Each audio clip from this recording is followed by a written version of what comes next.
Akhirnya ketika Hajar kembali, mulailah Hajar menyusui anaknya makan korma yang dijadikan bekal oleh Ibrahim, korma dan air putih. Kemudian dia mulai menyusui anaknya. Ketika makanan habis, air minum pun habis, mulailah susunya Hajar pun kering.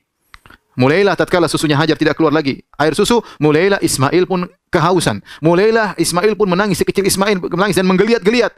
Hajar bingung apa yang harus dia lakukan. Dia tidak tega melihat anaknya menggeliat kehausan, kelaparan, kesakitan.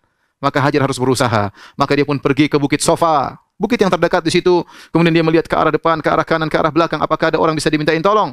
Ternyata tidak ada, maka kemudian dia turun menuju ke Bukit Sofa. Kebetulan antara Bukit Sofa dan Bukit Marwah ada semacam landai, jadi orang kalau situ pasti cepat. Yang sekarang dijadikan datar, tidak landai lagi, tapi dijadikan datar, kemudian dikasih lampu hijau sebagai tanda ini areal dulu Hajar berjalan dengan cepat di areal tersebut. Maka kemudian dia pergi menuju Marwah. Sampai di Marwah kemudian dia pun melihat lagi kanan kiri, adakah orang bisa minta tolong? Tidak ada. Kemudian dia turun lagi, terus 1, 2, 3, 4, 5, 6 sampai 7 kali di Marwah. Waktu Nabi menyampaikan cerita ini, Nabi berkata, "Fadzalika sa'yun nasili bainahuma." Itulah sebabnya kenapa manusia melakukan sa'i antara Safa dan Marwah, gara-gara kisah Hajar. Inilah sebab syariatnya kenapa ada sa'i. Makanya seorang tatkala sa'i dia menghidupkan, merenungkan tentang kisah Hajar, bagaimana susahnya dia mencari bantuan untuk putranya Ismail. Sampai akhirnya ketika yang ke-7 kali sudah sampai di Marwah, tiba-tiba Hajar mendengar suara. Fatasama'at, kemudian dia mendengar lagi. Dia mengatakan, "Sahih, diam kamu, diam, ada suara." Dia berusaha mendengar lagi. Ya, kemudian dia berkata, "Qad asma'ta, kau telah mendengarkan suara." Dia berbicara dengan sumber suara. "Fa in kana indaka ghiwas, kau sudah mendengarkan suara, kalau kau punya bantuan, bantulah aku." Ternyata fa idza hiya bil malak inda maudhi'i Zamzam, tiba-tiba ada malaikat Jibril datang. Datang menuju Ismail yang diletakkan dekat sumber Zamzam. Fa bahatha bi aqibihi wa qala bi janahi. Kemudian malaikat tersebut menggali pasir dengan kakinya, dengan tumitnya atau dengan sayapnya, hatta dhaharal ma, tiba-tiba keluar air Zamzam. Maka Hajar pun begitu gembira melihat air keluar, sumber air. Faja'alat tuhawwidhuhu, maka dia pun mulai membendung air tersebut. Kenapa air terus mengalir keluar? Dia khawatir ini keluar terus habis.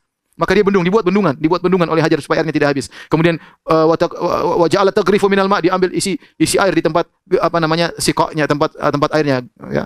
Dia masukin air, wa yafur, air keluar dengan deras. Kemudian dia bendung supaya tidak habis. Rasulullah SAW ketika menceritakan hal ini, Rasulullah SAW mengomentari. Beliau berkata, "Yarhamullahu umma Ismail."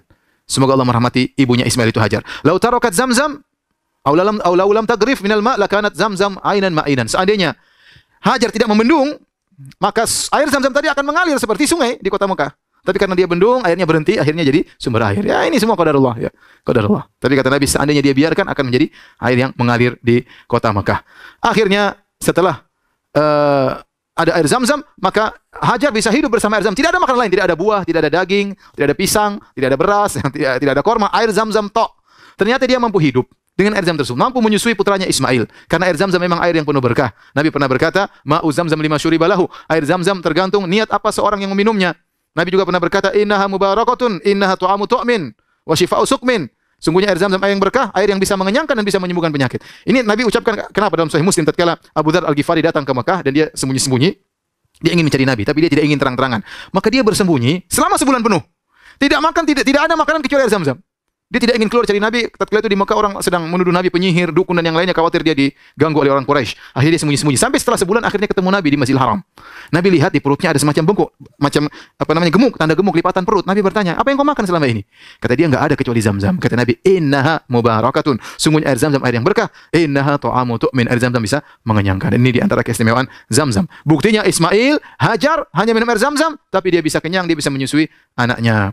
Setelah keluar air Zamzam, malaikat berkata kepada Hajar, "La takhafu dhai'ah." Jangan kau khawatir Hajar, kau akan ditelantarkan. Kau tidak akan ditelantarkan oleh Allah. Fa innaha huna baitallah. Di sini akan dibangun rumah Allah, Ka'bah. Ya bni hadzal gulam wa abuhu. Yang bangun ini anak yang masih kecil ini. Nanti suatu saat dia akan bangun bersama bapaknya. Wa innallaha la yudhi'u ahlahu. Dan Allah tidak akan mentelantarkan hambanya, ya. Subhanallah. Ketenangan, ya, yang Jibril berikan kepada Hajar, berita kabar gembira dari Allah Subhanahu wa taala. Akhirnya hiduplah Hajar dan Ismail di situ. Sampai suatu hari lewatlah kabilah Jurhum. Siapa kabilah Jurhum? Kabilah Jurhum ini dari Al-Arab Al-Aribah, dari Arab asli, dari Yaman, dari Qahtan.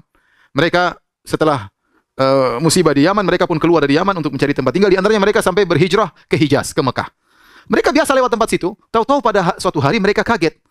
Mereka lewat daerah areal Ka'bah, tiba-tiba ada burung yang muter-muter di atas areal Ka'bah. Maka mereka berkata, "Inna hadzal ta'ira la yaduru ala ma." Ini burung tidak mungkin muter-muter kecuali ada air di bawahnya. La ahduna bihadzal wadi wa fihi ma. Setahu kita sering lewat sini enggak ada air. Ini kok ada burung muter-muter situ. Coba cek. Akhirnya mereka cek. Diutuslah 2 orang untuk ngecek. Ternyata benar ada air Zam-Zam. Ternyata ada penjaganya di situ. Penjaganya siapa? Hajar dan Ismail tinggal di situ. Akhirnya mereka pun datang, kemudian mereka ngobrol sama Hajar. Mungkin pakai bahasa isyarat atau pakai bahasa apa. Intinya mereka berkata, "Ata'dalina lana an nanzila indaki?" Kau izinkan kami untuk tinggal bersamamu wahai Hajar? Faqalat na'am. Kata Hajar, iya. Walakin la haqqalakum fil ma. Tapi ini air milik saya, bukan milik kalian. Qalu na'am, kata mereka setuju, ya. Ini perlu kita ingat. Kenapa? Karena yang berhak menguasai Ka'bah adalah Ismail, ya, karena itu air milik Ismail dan Hajar, ya. Nanti akhirnya Ka'bah dikuasai oleh kabilah Jurhum dan anak-anak Ismail akhirnya diusir di kemudian hari. Jadi Hajar mengatakan, ya, silakan kau tinggal bersama kami, tapi ini air adalah milik kami. Subhanallah, doanya Hajar terkabulkan waktu Hajar berkata kepada Ibrahim, "Wahai Ibrahim, kau tinggalkan kami di suatu lembah, laisa fi insun wala syai', tidak ada manusia dan tidak ada sesuatu pun." Ternyata Allah kabulkan, ada air Zam-Zam dan ada tetangga. Datanglah kemudian suku Jurhum tinggal di situ bersama Ismail.